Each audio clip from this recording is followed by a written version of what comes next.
Welcome back. This is going to be part 2 of our Getting Started in Precision Rifle, specifically Precision Rimfire series. Today we are going to talk about mounting scopes and building a profile. In our last video, we talked about selecting rifles and rifle scopes. So to touch back on that, the main attributes of the rifle: magazine fed, preferably something that will balance well. Beyond that, most any of these factory rifles today are more than accurate enough. So pick what you have already lying in the closet, or if you want to go nuts, go nuts. So a rifle that's capable of basically MOA shooting at 50 yards, a little more won't hurt you too bad, and a external box magazine is going to be an important feature. We talked about scopes, some of the things that you kind of need to have. For rimfire specifically, you want to make sure it will parallax down to a close enough yardage for your discipline of shooting. In PRS style shooting, that's usually 25 yards. It's helpful to have external dialable turrets. Beyond that, the reticle choice is kind of important. You want something that has hash marks, whether it's an MOA or mil, that's another topic. But something in there with indicated hash marks so that if you're doing holdovers, you know where to go. So moving on, we are going to talk about mounting a rifle scope. Now, when I first started, I didn't know anything, and so I did like you guys are doing. I got on YouTube and said, oh, how do you mount a scope? And you got to have all these fancy tools and blah, blah, blah. I don't do anything like that.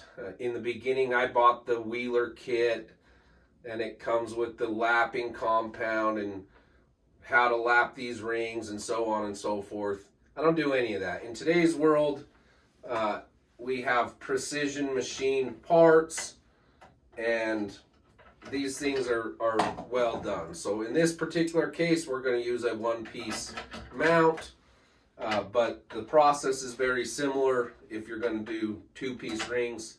I prefer a one-piece mount. They're just a little more sturdy and durable, and you can get them with built-in cant, which is an angle that's leaning down towards the barrel, and that allows us to maximize the travel in a scope.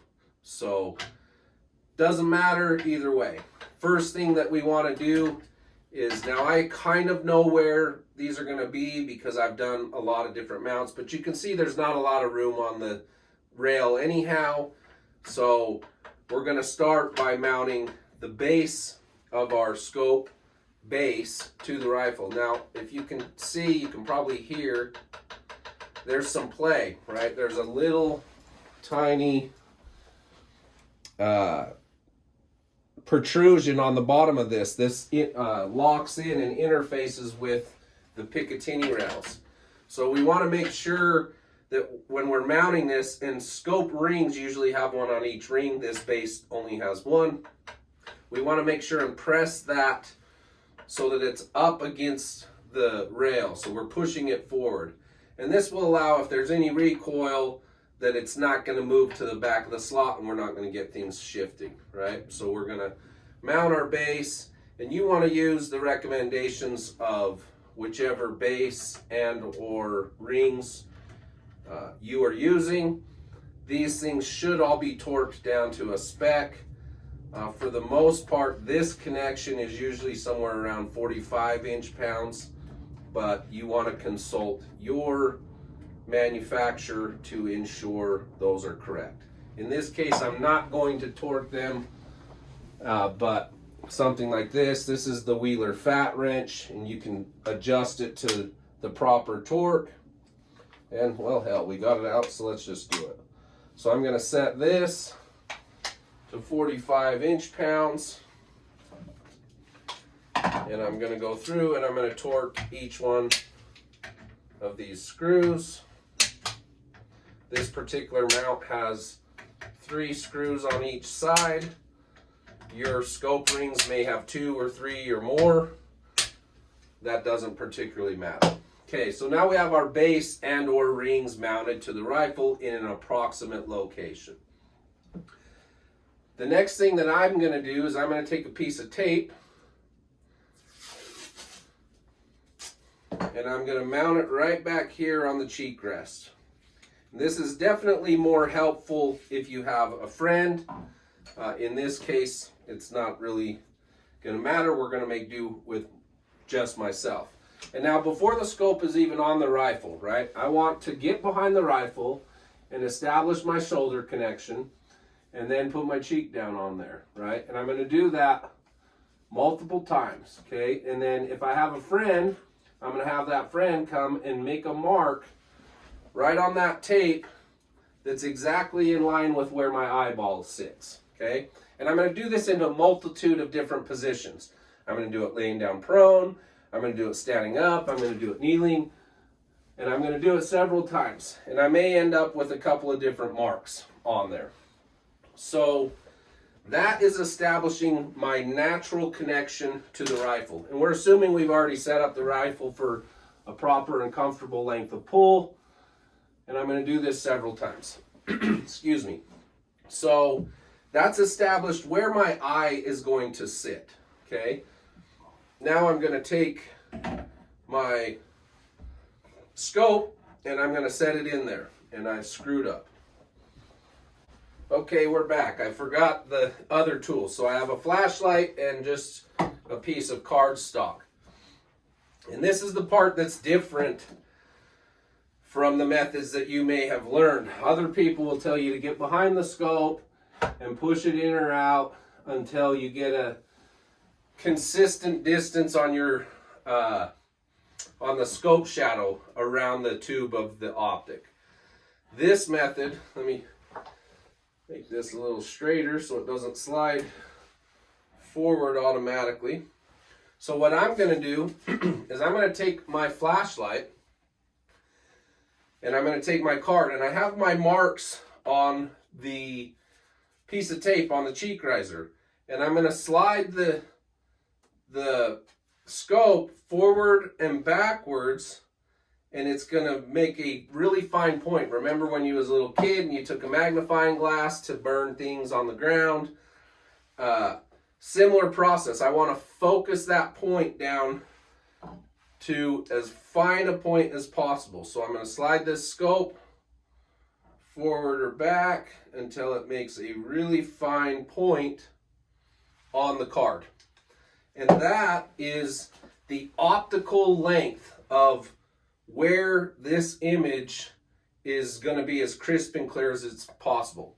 Now again, I may have a couple of potential marks. Let's see if I can show you that. You know, I have a couple of marks. Maybe this was my prone position, this was my standing or sitting position. So I'm going to pick the position that's right in the middle of that to give me the most optimum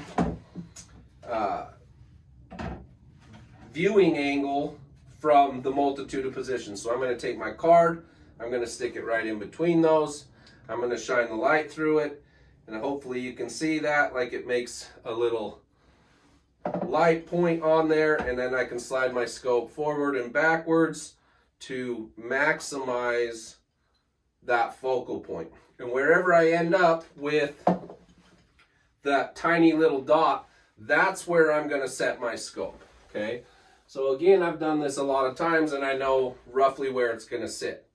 So now that the scope, we have a location. Okay, I'm going to take my top rings and I'm going to get those started. And here, again, you want to follow your manufacturer's recommendations. These are generally torqued to a significantly less amount, probably somewhere in the 16 to 20, 22 range. Consult your manufacturer for that. So I'm going to screw these down just barely. Okay, so that there's a little bit of tension on the scope, but I can move it if I want to. So we're going to get those kind of screwed down. And I want to try and keep a similar gap on the left of the scope and on the right of the scope. So when you're putting scope rings together, let me see if I can find an example. So here's another mount. Hopefully you can see this well. So I'll loosen these up a little tiny bit. And when you mount these and have your scope inside, they're actually designed a little bit smaller. So there will be a slight gap in between the two rings when it's mounted to the scope. So all the way tight wouldn't be good because you wouldn't get the good clamping force. But I want to make sure as best as possible that this gap is the same on both sides. Okay, so I've got the scope in there. It's relatively snug. I can still move it forward and back and side to side. Now again, if you've watched other videos, you've probably seen all these crazy contraptions. People are mounting levels on top of their barrel, on top of the turret, on top of the rail, doing all of this crazy stuff. I don't do any of that, right?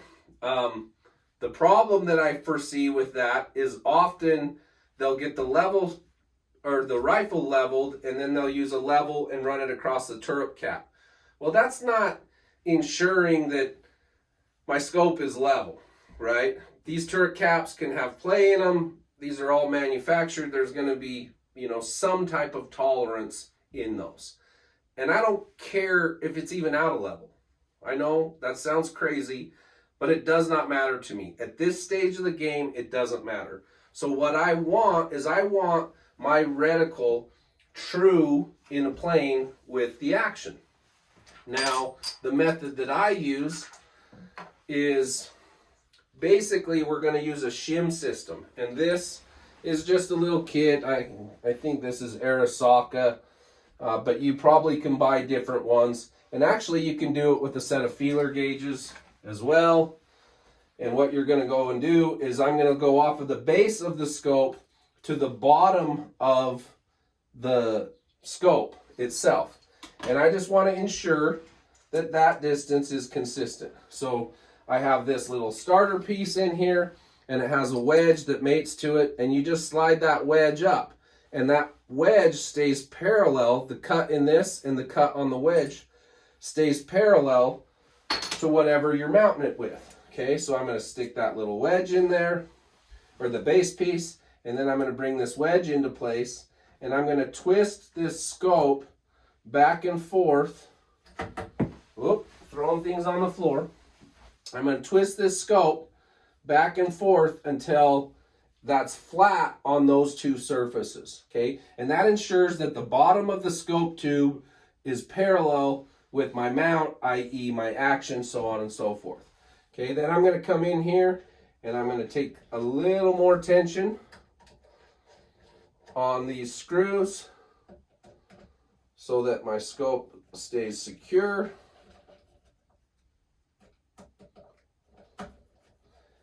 Now, depending on, again, your scope manufacturer, they'll give you some kind of pattern in which you should do those.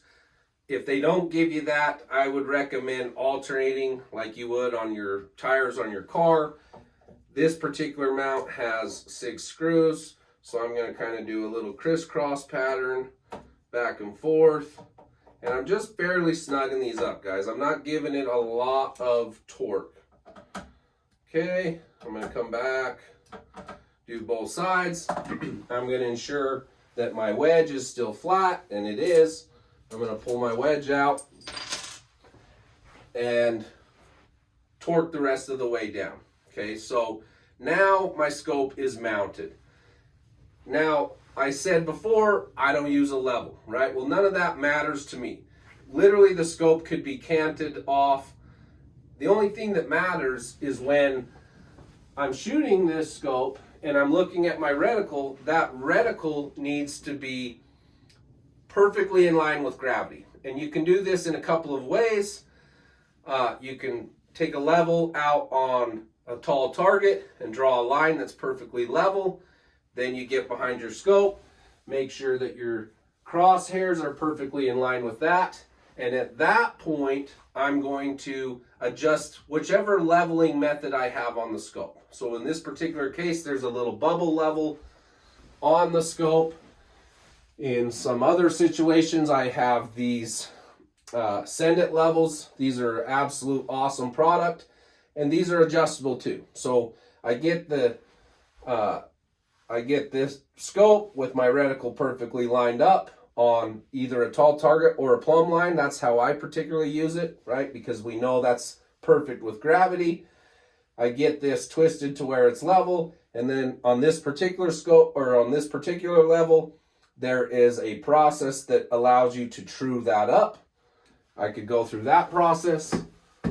On these little levels that mount to tubes or mount to the main tubes, I'm just going to adjust this screw and move that level until it reads perfectly level at the same time that my crosshairs are perfectly level with either a plumb bob or a level line that I've made on a tall target. And there we have a scope that now is focused to the position that my eye is going to be, and it is mounted level as far as the crosshairs are concerned with the reticle and gravity. So there's our scope. The next part of this, we're going to move on and talk about building a profile, which is the next step that you're going to need in order to ensure that I can get targets, or I can get hits on targets downrange. Okay guys, so now we've brought back my 1022 build, which is my new build for the semi-auto division in PRS. I've just finished this build, and so now we need to build a profile. And this profile we're going to build is going to allow us to put into a ballistic solver and get accurate holds and or dials for our drop to ensure that we get target, or we get impacts on targets downrange. So what do you need information wise to build your profile? Well, we have a list here. We're going to need the diameter of our bullet. In this case, we're shooting rimfire. That's 0.24. We want the weight of that bullet. In our case, again, 40 grains. We're going to need a BC. Now, I have a couple of different numbers here.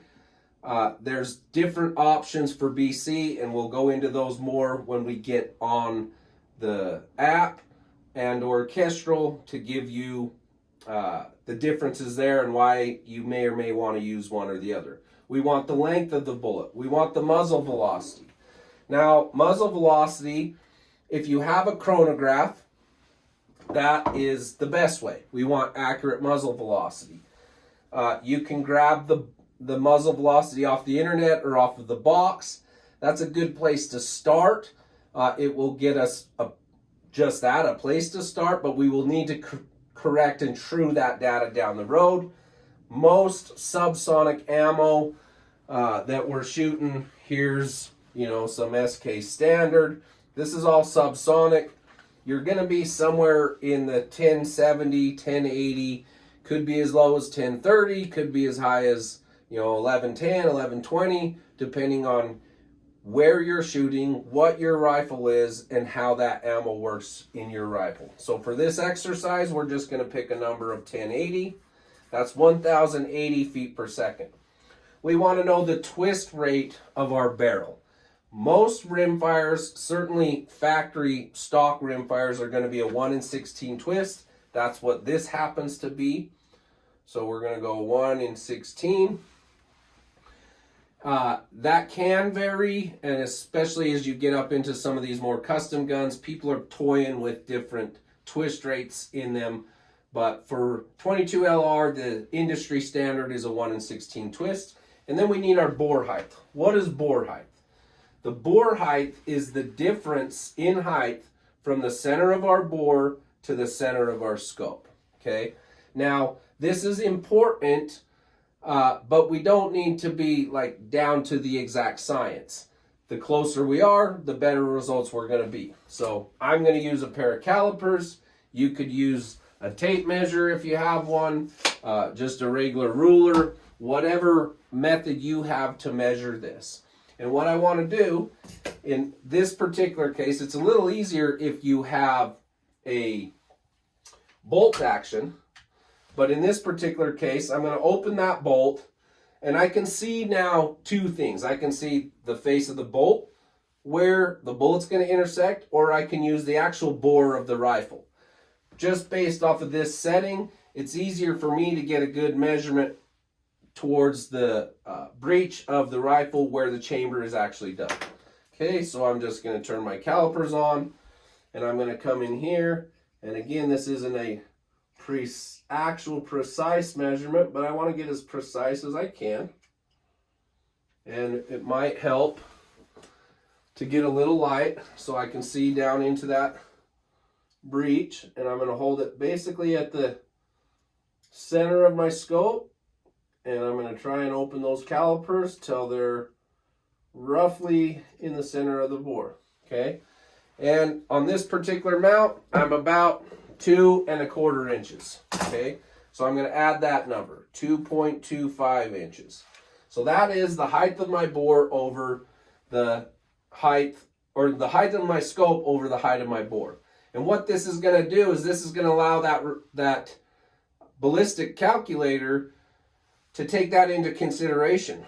For example, if I'm shooting very, very close, what I'm looking at through my scope is actually taller than, or higher up than where my barrel is actually pointing. So if I'm shooting really close targets, I would have to account for that. If I'm shooting very far targets, those are all things that are accounted for. So now we're going to take this information, I'm going to set up the camera to a different view, and we're going to build a profile in a couple of different options. So hopefully you guys can see this is a good view. I have not tried this before, and I hope don't have to refilm this when I'm looking at it in editing. But here we have the information that I talked about earlier. This is what we're going to need to build our profile. I have my phone that has a couple of different apps, and then I have my Kestrel. So in my opinion, the Kestrel is absolutely the best way to go. It gives you a lot of features. It will give you all of the current weather, updated information, and it's very nice, but it is not an absolute have to have.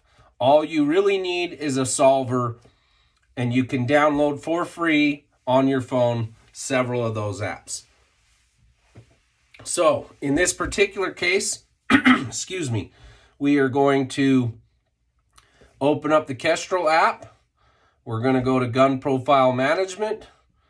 We're going to add a new profile. So again, this would be specifically for using it with the Kestrel. We'll get to the other app. It's very similar. So I've opened it up. This is a new profile. We're going to change the name, Kid 1022. We're going to scroll down. Now we're getting into bullet data, okay? So there's this option here that I can select from the bullet library. That's a very good option.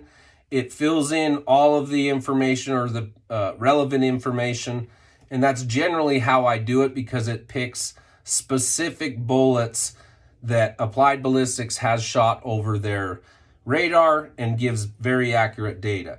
You can enter all that information manually. So we're going to enter it manually because this will be similar in other apps. So I'm going to go to bullet diameter. This is a 22 LR, so that's 0.224. The weight of my projectile is next. That's 40 grains. The ballistic coefficient. So here are those other three numbers. And we have, this is a G1, this is a G7. There's also a custom curve. The custom curve is available with Applied Ballistics. We can go into that in more detail. A G1 or a G7, why would you use one or the other? Well, essentially, these are just a percentage of a known shape. So your bullet has a certain shape. They've done calculations, and they've come up with these different numbers.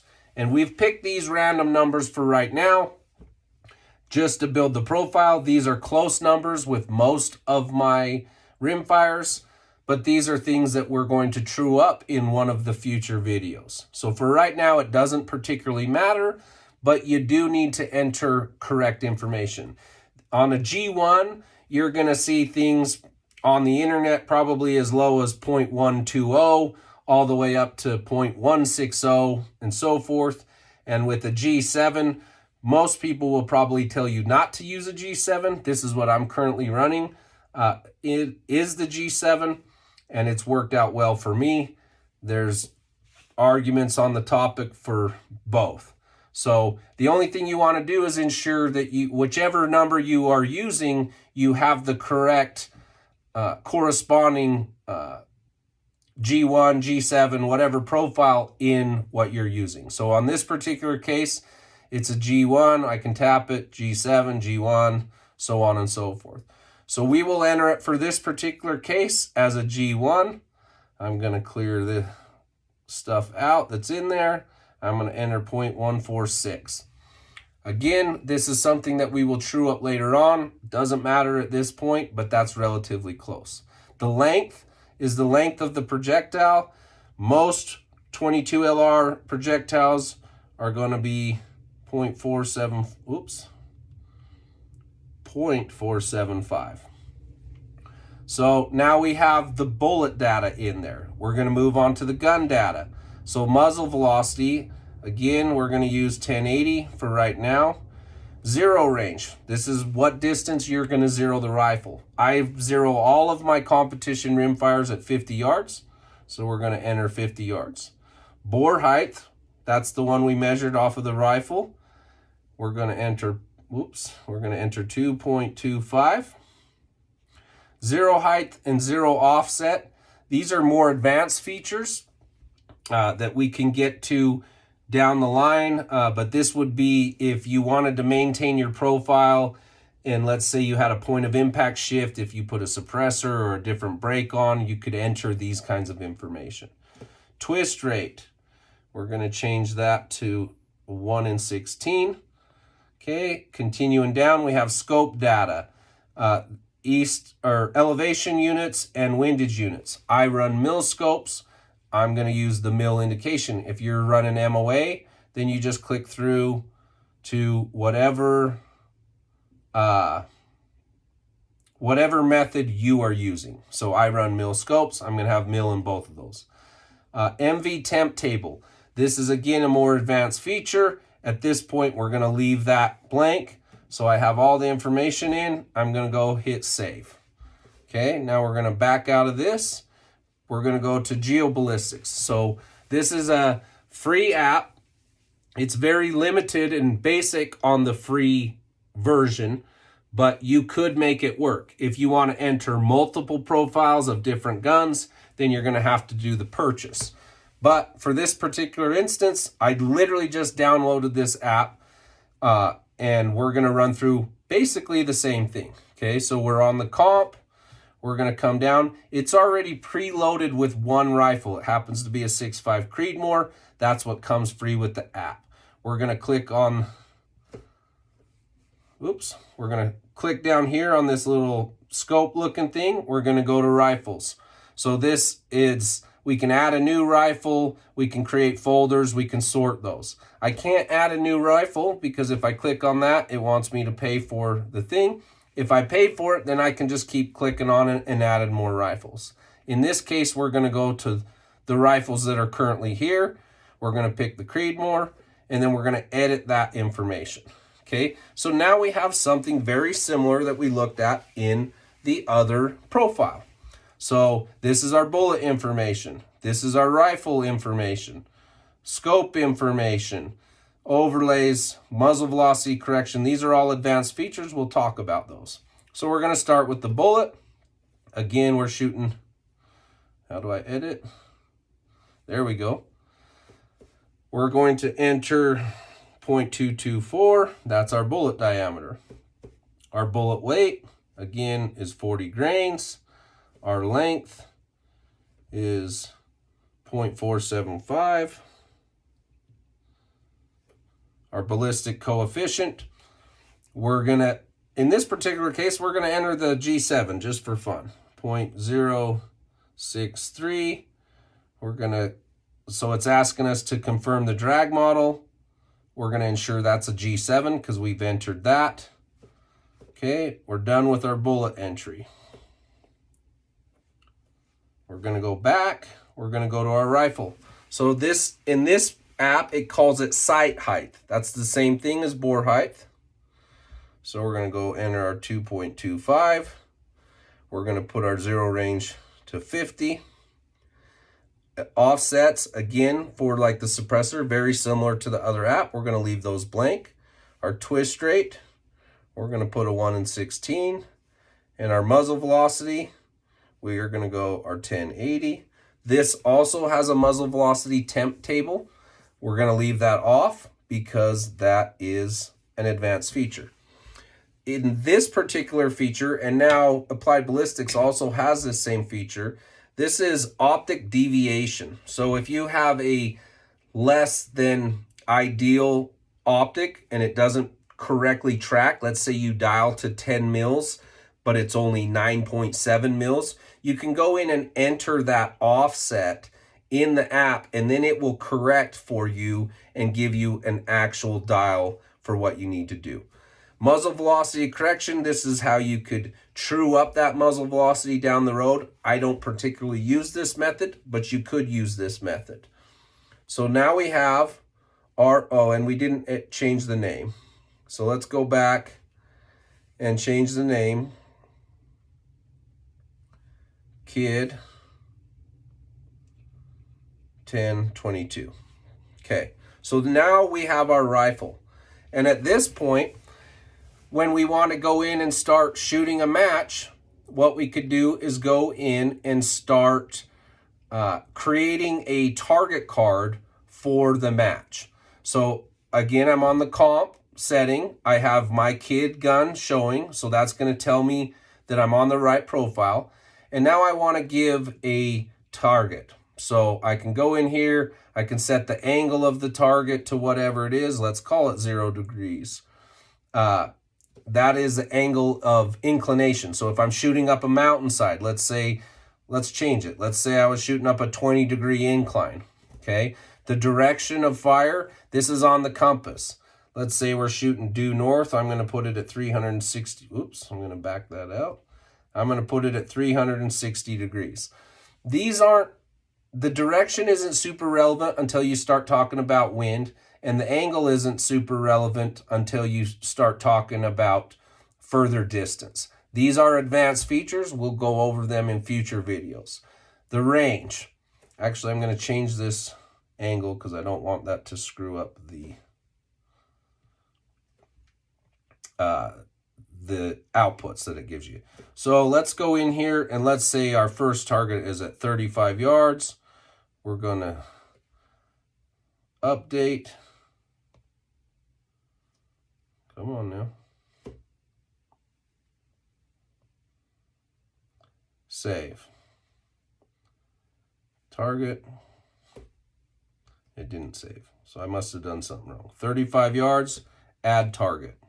Okay, and we scroll down. There's our 35-yard target. Now we're going to come up here. Let's say we got a 45-yard target. We're going to add a 55-yard target, 65 or 64 in that case. I have fat fingers. And now let's skip out to like 100 and maybe 150. And why not? Let's go for the real long bomb, 300 yards. So now we've added all of those targets. And then we can scroll down, and this is going to give us the elevation holds for those targets. So our target 1 was at 35 yards. We're going to be down 2/10. We can come up here, our 150-yard target, we're going to be up 4.3 mils. Our 300-yard target, we're going to be 13.7. Now, all of this solution, these data solutions are based off of the information we got. And in a future video, we're going to go out and we're going to show you how to true that up to make sure that what this is telling you is actually lining up with what you're seeing downrange. Okay, so there you have it, guys. We've showed you how to mount your rifle scope to your rimfire rifle. We talked about building a basic gun profile for your Kestrel and or other app solver. And in the next video, we're going to take this rifle out. We're going to go through the zeroing process, all of the reasons why I choose a specific distance to zero, and the pros and cons of such. And then we're going to go through our ballistic solver and show you how to true up all of that information that I told you wasn't super important at this step. It is important to get first round impacts, so we'll go through all of that information and hopefully get you on target with first round impacts. Thanks as always, guys, for watching. I really appreciate that. I hope you're getting something out of these videos. And most importantly, I hope I see you out on the range.